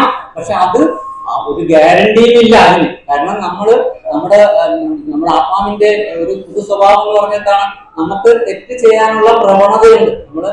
നമുക്ക് അവിടെ ചെല്ലുമ്പോൾ ഈ പറയുന്ന സുഖ സൗകര്യങ്ങളിൽ ഭ്രമിച്ച് നമ്മൾ ഭഗവാനെ ചിലപ്പോൾ മറക്കാം. അതുകൊണ്ട് ഭക്തന്മാരൊരിക്കലും ഈ പറയുന്ന സ്വർഗീയ ലോകങ്ങളിലേക്ക് പോകുന്നതിനോ കുംഭമേളയ്ക്ക് പോയിട്ട് ആ പറയുന്ന അവിടെ നിന്ന് കിട്ടുന്ന അമൃത പുള്ളിയുടെ ആ സാന്നിധ്യം നേടി ഈ പറയുന്ന ദൈവലോകത്തേക്ക് പോകാനോ ഒന്നും താല്പര്യം കാണിക്കാറില്ല. പിന്നെന്താണ്? എന്നാൽ നമ്മൾ കുംഭമേളയ്ക്ക് പോവാം. എന്തിനാണ്? മറ്റു ഭക്തരെ സേവിക്കാം, അവിടെ സന്യാസിമാരെയൊക്കെ സേവിക്കാൻ പറ്റും, അന്നദാനം നടത്താൻ പറ്റും, പിന്നെ കൃഷ്ണാബോധം പ്രചരിപ്പിക്കാൻ പറ്റും. ഒക്കെ നമുക്ക് അതിന് സാധ്യതയുണ്ട്. യുപിയിൽ തന്നെയാണ് വൃന്ദാവനം. പ്രയാഗരാജിൽ നിന്നും കുറച്ചടുത്താണ് ഈ പറയുന്ന മധുരയും വൃന്ദാവനം ഒക്കെ. അതുകൊണ്ട് തന്നെ അവിടെ പോയി കഴിഞ്ഞാൽ നമുക്ക് ധാരാളം തീർത്ഥ സ്ഥലങ്ങളൊക്കെ ഉണ്ട്, അവിടെയൊക്കെ പോകാം. പിന്നെ നമ്മളെപ്പോഴും എന്താ ചെയ്യുന്നത്? ഭഗവാൻ കൃഷ്ണനിലും ചൈതന്യ മഹാപ്രഭുവിലും ഹരിനാമത്തിലും ഒക്കെ പ്രാധാന്യം കൊടുത്തുകൊണ്ട് അവരുടെ വഴിയിലൂടെയാണ് നമ്മൾ മുന്നേറാൻ ശ്രമിക്കേണ്ടത്. നമ്മൾ ഈ പറയുന്ന സ്വർഗീയ ലോകങ്ങളിലോ അതിലൊന്നും നമ്മൾ വലുതായിട്ട് ശ്രദ്ധ കൊടുക്കേണ്ടതില്ല. ഏറ്റവും കൂടുതൽ നന്നായിട്ട് ശ്രദ്ധയോട് ഭക്തിയോടെ ഭഗവാന്റെ സേവനങ്ങൾ ചെയ്യുന്നതിലൂടെ നമ്മുടെ മനസ്സിൽ ഭഗവാനെ കൊണ്ട് നിറയ്ക്കണം. മറിച്ച് നമ്മുടെ ബോധമണ്ഡലത്തിൽ അങ്ങനെ ഭഗവാൻ വന്നിരിക്കും. ആ സമയത്ത് നമ്മൾ എപ്പോൾ മരിച്ചാലും നമുക്ക് ഭഗവാനെ ചിന്തിച്ചുകൊണ്ട് മരിക്കാൻ പറ്റും. അതുകൊണ്ട് തന്നെ നമുക്ക് തീർച്ചയായിട്ടും എവിടെ പോകാൻ പറ്റും? ഭഗവാന്റെ അടുത്തേക്ക്, ഭഗവാന്റെ ധാമത്തിലേക്ക് പോകാൻ പറ്റും. നമ്മൾ ഉറക്കെ ജപിക്കണം, വളരെ വ്യക്തമായിട്ട് ജപിക്കണം, ശ്രദ്ധയോട് കൂടി ജപിക്കണം. പലരും ജപിക്കുമ്പോൾ ഹരേ കൃഷ്ണ ഹരേ കൃഷ്ണ കൃഷ്ണ ഹരേ ഇങ്ങനെയൊക്കെയാണ് പറഞ്ഞത്. അങ്ങനെയല്ല. ഹരേ കൃഷ്ണ കൃഷ്ണ കൃഷ്ണ ഹരേ ഹരേ, ഹരേ രാമ രാമ രാമ ഹരേ ഹരേ. വളരെ വ്യക്തമായിട്ട് നമ്മളത് കേൾക്കണം. ഉറക്കെ ജപിച്ചാൽ നമുക്ക് ആഗ്രഹം പറ്റുള്ളൂ. പലരും സ്പീഡിൽ ജപിക്കുമ്പോൾ ഇതിൽ 16 വാക്കുകളിൽ ചിലപ്പോൾ 7-8 വാക്കുകളായിരിക്കും കേൾക്കുന്നത്. ബാക്കി നമ്മൾ കേൾക്കാതെ പോലും കാണില്ല. അത് മാത്രമല്ല, വ്യക്തമായിട്ടായിരിക്കില്ല നമ്മൾ ജപിക്കുന്നത്. അപ്പൊ അതുകൊണ്ട് നന്നായിട്ട് വ്യക്തതയോട് ഉറക്കെ ജപിക്കണം. ഉറക്കെ എന്ന് പറഞ്ഞാൽ അടുത്ത വീട്ടുകാർക്ക് ശല്യം ഉണ്ടാകുന്ന രീതിയിൽ ജപിക്കണമെന്നല്ല. നമ്മൾ ജപിക്കുന്നത് നമ്മളെങ്കിലും കേൾക്കണം. പൂന്താനത്തിന്റെ ഒരു കഥയുണ്ട്. പൂന്താനത്തിന്റെ കഥയല്ല, സംഭവമാണ്. കാരണം പൂന്താനം ജീവിച്ചിരുന്ന വ്യക്തിയാണ്. പൂന്താനം അങ്ങനെയുണ്ടപ്പോ പൂന്താനം ഒരിക്കല് ജ്ഞാനപ്പാനെയൊക്കെ എഴുതിയ ആളാണ്. അദ്ദേഹം ഇതില് സന്താന ഗോപാലം എഴുതാൻ ആഗ്രഹം ഉണ്ടായി അദ്ദേഹം.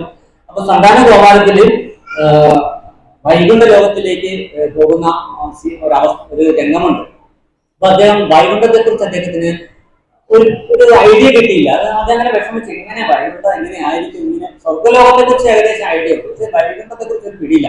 അപ്പൊ അങ്ങനെ അദ്ദേഹം വളരെ വിഷമിച്ച് അന്ന് കടന്നു ഉറങ്ങി. രാത്രിയിൽ ഉറക്കത്തിൽ ഭഗവാൻ അദ്ദേഹത്തിന് മുമ്പിൽ പ്രത്യക്ഷനായിട്ട് അദ്ദേഹത്തിനെ കൊണ്ടുപോയി പോകുന്നു, വൈകുണ്ഠ ലോകത്തേക്ക് പോവുകയാണ്. അവിടെ ചെന്നപ്പോഴേക്കും നോക്കിയപ്പോൾ എല്ലാവരും ചതുർഭുജ രൂപികളായിട്ടുള്ള വിഷ്ണു രൂപികളെ പോലെ തോന്നിക്കുന്ന ആൾക്കാരാണ് അവിടെ മൊത്തം നിറഞ്ഞു നിൽക്കുന്നത്. ആൾക്കാർ അങ്ങോട്ട് ഓടുന്നു ഇങ്ങോട്ട് ഓടുന്നു ഭഗവാനെ സേവിക്കാനായിട്ട് വളരെയധികം ഉത്കണ്ഠയോടുകൂടി ഇങ്ങനെ ഭഗവാന്റെ സേവനത്തിന് വേണ്ടി നിൽക്കുന്നു. രണ്ടുപേര് കാവൽ നിൽക്കുന്നു. പിന്നെ ലക്ഷ്മി സഹസ്രത സംപ്രവാസ ചെയ്യുവാൻ കോടിക്കണക്കിന് ലക്ഷ്മിമാര് ഭഗവാന്റെ സേവനത്തിന് വേണ്ടി അവരിങ്ങനെ പല പല സേവനങ്ങൾ ചെയ്തുകൊണ്ടിരിക്കുന്നു, ചെയ്യാൻ കാത്തു നിൽക്കുന്നു. ഇങ്ങനെ ഇതെല്ലാം കണ്ട സമയത്ത് രണ്ടുപേര് ഓടി വന്നിട്ട് പൂന്താനത്തിന്റെ കാൽക്കാൽ സാഷ്ടാംഗം വീഴുകയാണ്.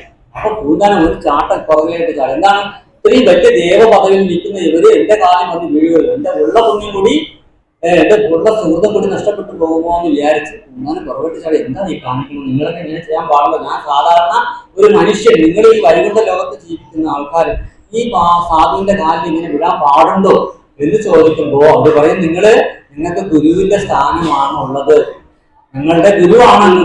അപ്പൊ ഇതേ പോലെ എനിക്കങ്ങനെ ശിഷ്യന്മാരില്ല, ഞാൻ ആകപ്പാടെ ഭാഗവതത്തിൽ ക്ലാസ് എടുക്കാൻ പോകും, അങ്ങനെ പ്രഭാഷണം നടത്താൻ പോകും, അല്ലെ എനിക്കായിട്ട് പ്രത്യേകിച്ച് അങ്ങനെ ശിഷ്യന്മാരൊന്നും ഇല്ലല്ലോ എന്ന് പറയുമ്പോൾ അങ്ങനെയല്ല, ഞങ്ങളെ ഈ അവസ്ഥയിൽ എത്തിച്ച ഒരു വലിയ പുണ്യവാനായ ഒരു ഗുരുവാണെന്ന്. അതെങ്ങനെ എനിക്കൊരു ശിഷ്യന്മാരൊന്നും ഇല്ലല്ലോ എന്ന് പറയുമ്പോൾ അങ്ങയുടെ വീടിന്റെ തെക്കേ വശത്ത് 2 വരിക്കപ്ലാവുകൾ ഉണ്ടായിരുന്നു, അങ്ങേക്ക് ഓർക്കുന്നുണ്ടോ എന്ന് ചോദിച്ചു.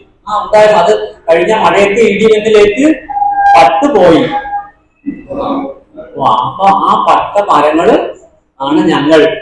അപ്പൊ ഇതേപോലെ അതങ്ങനെ ഞങ്ങൾ ഈ ഇടിമിന്നൽ സമയത്ത് അങ്ങ് ഉറക്കെ ഭഗവാന്റെ നാമം ജപിക്കുന്നത് ഞങ്ങൾ കേട്ടു. ആ സമയത്താണ് എന്ത് സംഭവിക്കുന്നത്, ഒരു ഇടി വന്ന് ഞങ്ങൾ മരിക്കുന്നത്. ആ ഭഗവാന്റെ നാമം കേട്ടുകൊണ്ട് നമ്മള് മരിച്ചത് കൊണ്ട് നമുക്ക് ഇവിടെ വരാൻ പറ്റി, വൈകുണ്ഠത്ത് വരാൻ. അതുകൊണ്ട് ഒരാളെ ഭഗവാനിലേക്ക് നയിക്കുന്നത് ആരാണ്? ഗുരുവാണ്. അങ്ങനെയുള്ള ഞങ്ങളുടെ ഗുരു തുല്യനാണ്. അതുകൊണ്ട് അങ്ങേ ഞങ്ങൾ നമസ്കരിക്കും എന്ന് പറയും. അപ്പോഴാണ് എന്താണ് വിചാരിക്കുന്നത്, ഈ നാമം ജപിക്കുന്ന ഇത്രയും പവറാണോ? അപ്പൊ അതുകൊണ്ട് നമ്മൾ ഉറക്കെ ജപിക്കുക, വളരെ ശ്രദ്ധയോടുകൂടി ജപിക്കുക. ഭക്തന്മാർക്ക് കുംഭമേള വലിയ പ്രാധാന്യമുള്ള ഒന്നല്ല. നമ്മൾ ഏറ്റവും കൂടുതൽ ചെയ്യേണ്ടത് ഭഗവാന്റെ നാമം ജപിക്കുന്നതും ഭഗവാന്റെ സേവനത്തിൽ ഏർപ്പെടുന്നത്, സത്സംഗം നടത്തുന്നത്, ഇതിനൊക്കെ ഏകാദശി പോലെയുള്ള വ്രതങ്ങൾ അനുഷ്ഠിക്കുന്നത്, ഇതിനൊക്കെ ആയിരിക്കണം പ്രാധാന്യം കൊടുക്കേണ്ടത്. ഹരേ കൃഷ്ണ. സമയമായി എന്തെങ്കിലും ചോദ്യങ്ങൾ ഉന്നയിച്ചു.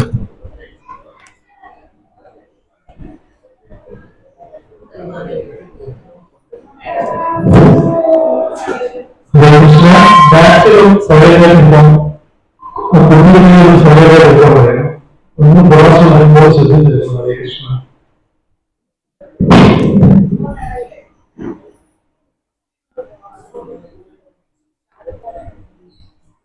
അതാണ് കുംഭമേളയിൽ മുസ്ലിങ്ങൾക്ക് പങ്കെടുക്കാമോ എന്നാണ് ചോദിക്കുന്നത്. കുംഭമേളയിൽ മുസ്ലിങ്ങൾ മാത്രമല്ല, ക്രിസ്ത്യാനികളൊക്കെ വരുന്നുണ്ട്. നമ്മുടെ വിദേശത്തു നിന്നൊക്കെ വരുന്ന ധാരാളം ക്രിസ്ത്യാനികളായിട്ടുള്ള പല പല മേഖലകളിലുള്ള ആൾക്കാർ കുംഭമേളയിൽ പങ്കെടുക്കുന്നുണ്ട്. തീർച്ചയായിട്ടും അതിൻ്റെതായ ഫലം അവർക്ക് കിട്ടും. അത് ഒരു പ്രത്യേക ജാതിക്കാർക്ക് വേണ്ടിയുള്ളതല്ല. സനാതനധർമ്മം ഈ പറയുന്ന ജാതിയോ മതമോ ഒന്നിനെയും തിരിക്കുന്നില്ല. ഇവിടെ നമുക്ക് സനാതനധർമ്മത്തിന്റെ ഒരു പ്രത്യേകത എന്ന് പറഞ്ഞാൽ ആർക്കും ഈശ്വരനെ സമീപിക്കാം. അത് നിങ്ങളുടെ മനസ്സാണ് എല്ലാത്തിന്റെയും തീരുമാനത്തിന്റെ ഉറവിടം എന്ന് പറയുന്നത്. അപ്പം നിങ്ങൾക്ക് ക്രിസ്ത്യാനിക്കായാലും ഹിന്ദുവിനായാലും മുസ്ലിമിനായാലും ഈ സനാതന ധർമ്മം സ്വീകരിക്കാൻ പറ്റും. മാത്രമല്ല മറ്റു മതങ്ങളിൽ നിന്ന് വ്യത്യസ്തമായിട്ട് നിങ്ങൾക്ക് ഈശ്വരനെ സ്വീകരിക്കാം, ഈശ്വരനെ തള്ളിപ്പറയാം, നിരീശ്വരവാദിയായിട്ട് ജീവിക്കാം.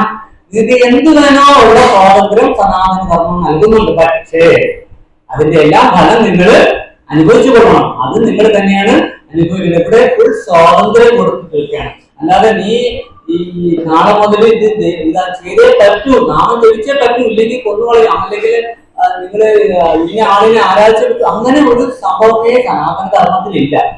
ഫുൾ ഫ്രീഡമാണ്. പക്ഷെ നിങ്ങൾക്ക് എന്ത് ചെയ്യുന്നുവോ അതിന്റെ ഫലം നിങ്ങൾ തന്നെ അനുഭവിക്കേണ്ടി വരും. കൃഷ്ണൻ അർജുനന്റെ അടുത്ത് ഭഗവത്ഗീത ഉപദേശിച്ചിട്ട് എന്താ പറഞ്ഞത്? ഇതൊക്കെ ഞാൻ പറഞ്ഞു, ഇനി തീരുമാനം എടുക്കേണ്ടത് ആലോചിച്ച് ചിന്തിച്ച് തീരുമാനം എടുക്കേണ്ട ആരാണ്? നീയാണ്. അപ്പോ ഏതോ കഥാഗുരു നിനക്ക് തീരുമാനം എടുക്കാനുള്ള സ്വാതന്ത്ര്യം സനാതന ധർമ്മം കൊടുത്തിട്ടുണ്ട്. അപ്പൊ എല്ലാ മതക്കാർക്കും വേണ്ടിയാണ് ഈ സനാതന ധർമ്മം നിലകൊള്ളുന്നത്. അതുകൊണ്ട് ക്രിസ്ത്യാനികൾ ധാരാളം പേര് വരുന്നുണ്ട്. മുസ്ലിങ്ങൾക്കും പങ്കെടുക്കാം, എല്ലാവർക്കും പങ്കെടുക്കാം. പക്ഷെ ഇതാണ് കുംഭമേളയിലൂടെ കിട്ടുന്നത്, സ്വർഗീയ സുഖങ്ങൾ ആസ്വദിക്കാനുള്ള അമരത്വമാണ്. അപ്പൊ അത് ആ വരത്തിലൂടെ നമുക്ക് വേണമെങ്കിൽ സ്വർഗത്തിൽ ഇരുന്നിട്ട് ഭക്തി പ്രാക്ടീസ് ചെയ്യാൻ പറ്റുമെങ്കിൽ നമുക്ക് പോകാം. പക്ഷെ അത് ഗ്യാരണ്ടീഡ് അല്ല. അപകടം നിറഞ്ഞ ഒരു സാഹചര്യമാണ് അവിടെ പോയിട്ട് പ്രാക്ടീസ് ഇവിടെ നിന്ന് ചെയ്ത്. അതുകൊണ്ടാണ് പൂന്താനം പിന്നെ എന്താ പറയത്തില് പറയുന്നുണ്ട്, ഇതില് ജ്ഞാനപ്പാനയിൽ പറയുന്നുണ്ട്, തിരുനാമ സങ്കീർത്തനമെന്നിയെ മറ്റേ ഇല്ലേതെന്ന് എത്തണമെന്ന് അറിഞ്ഞാലും അത് ചിന്തിച്ച് മറ്റുള്ള ലോകങ്ങൾ 13 ഉള്ള ജനങ്ങളും മറ്റു ദ്വീപുകളിൽ 6 ഉള്ളവരും മറ്റു കണ്ടങ്ങളിൽ 8 ഉള്ളവരും മറ്റു 3 യുഗങ്ങളിലുള്ളവരും മുക്തി തങ്ങൾക്ക് സാധ്യമല്ലായകയാൽ കലികാലത്ത് ഭാരതഖണ്ഡത്തെ കലികാതരൻ കൈവണങ്ങിയിരുന്നു. അതിൽ വന്നൊരു പുല്ലായിട്ടെങ്കിലും ഇതുകാലം ധരിച്ചുകൊണ്ടിടുവാൻ യോഗ വരുത്തിയിടുവാൻ സാധ്യമില്ലാതെ പോയി. അപ്പൊ ഈ ദേവന്മാരടക്കം ഭൂമിയിൽ വന്ന് പിറന്നിട്ട് ഇവിടെ നിന്നാണ് ഭഗവാന്റെ അടുത്ത് പോകാനാണ് വളരെ സുഖം. വളരെ വേഗത്തിൽ വളരെ പെട്ടെന്ന് രക്ഷപ്പെട്ടു പോകാൻ, ഭഗവാന്റെ അടുത്തേക്ക് പോകാൻ സൗകര്യം ഭൂമിയാണ്. അത്ര ഭാഗ്യം വേണം. അതുകൊണ്ടാണ് കർമ്മക്ഷേത്രം എന്ന് പറയുന്നത്. ഇവിടെ നിന്ന് രക്ഷപ്പെട്ടു പോകാനാണ് കൂടുതൽ സൗകര്യവും എളുപ്പവും. മറ്റ് ദേവലോകത്തൊക്കെ പോയി കഴിഞ്ഞാൽ നമ്മൾ ആ ദേവലോകത്തുള്ള ഭൗതികതയിൽ ഭ്രമിച്ചു പോകും. നമ്മൾ അവിടെ ഇരുന്ന് ഭക്തി പ്രാക്ടീസ് ചെയ്യാൻ പറ്റിയാൽ നല്ലത്. പക്ഷെ 99% പേർക്കും സാധ്യത കുറവാണ്. അതുകൊണ്ട് നമ്മള് കുംഭമേളയ്ക്ക് പോകണമെങ്കിൽ പോകാം, പക്ഷെ നിർബന്ധമല്ല.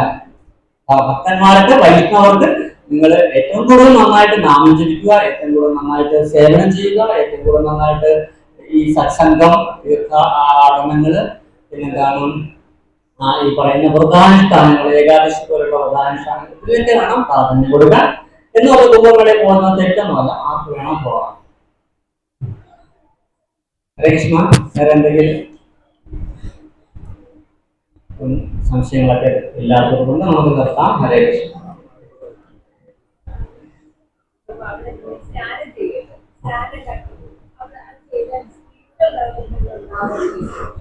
മാതാജി ചോദിക്കുന്നത് തീർത്ഥസ്നാനം ഈ കുംഭമേളകളിൽ തീർത്ഥസ്നാനം ചെയ്താൽ സ്പിരിച്വലി ആധ്യാത്മികമായ നേട്ടം ഉണ്ടാകും. തീർച്ചയായിട്ടും ആധ്യാത്മികമായ നേട്ടം വേണമെന്ന് ചിന്തിച്ചുകൊണ്ട് സ്നാനം ചെയ്താൽ നമ്മുടെ ലക്ഷ്യമാണ്, മനസ്സാണ് പ്രധാനം. നിങ്ങൾ തീർത്ഥസ്നാനം ചെയ്യുമ്പോൾ എനിക്ക് കൃഷ്ണഭക്തി തരണേ ഭഗവാനെ എന്ന് ചിന്തിച്ചുകൊണ്ട് സ്നാനം ചെയ്തു കഴിഞ്ഞാൽ തീർച്ചയായിട്ടും സ്പിരിച്വൽ പ്രോഗ്രസും ഉണ്ടാകും, ഭക്തിയും കിട്ടും. തീർച്ചയായിട്ടും നമ്മുടെ ഉള്ളിലെ ആഗ്രഹമാണ് പ്രധാനം. പക്ഷെ 90% പേർക്കും ഈ പറയുന്ന അമരത്വത്തിനൊക്കെയാണ് വരുന്നതും അവരതാണ് ആഗ്രഹിക്കുന്നതും. അതുകൊണ്ട് കുംഭമേളയിൽ പോകുന്നവർക്ക് സ്വർഗീയ ലോകങ്ങളിൽ പ്രവേശനം കിട്ടും എന്നുള്ളതാണ് ഏറ്റവും പ്രധാനപ്പെട്ട കാര്യം. ആധ്യാത്മികമായിട്ട് ആഗ്രഹിക്കുന്നവർക്കും പോകാം. നേരത്തെ പറഞ്ഞതുപോലെയുള്ള കാര്യങ്ങളൊക്കെ അവിടെ അനുഷ്ഠിച്ചാൽ നമുക്ക് ഭക്തിയിലും വരാം. ഈ പറഞ്ഞ മാതാജി പറഞ്ഞ പോലെയുള്ള നമുക്ക് തീർത്ഥസ്നാന സമയത്ത് ഭഗവാനെ എനിക്ക് ഭക്തി തരണമേ എന്ന് ചിന്തിച്ചുകൊണ്ട് പ്രാർത്ഥിച്ചു കഴിഞ്ഞാൽ നമുക്ക് അത് കിട്ടും. ഹരേ കൃഷ്ണ.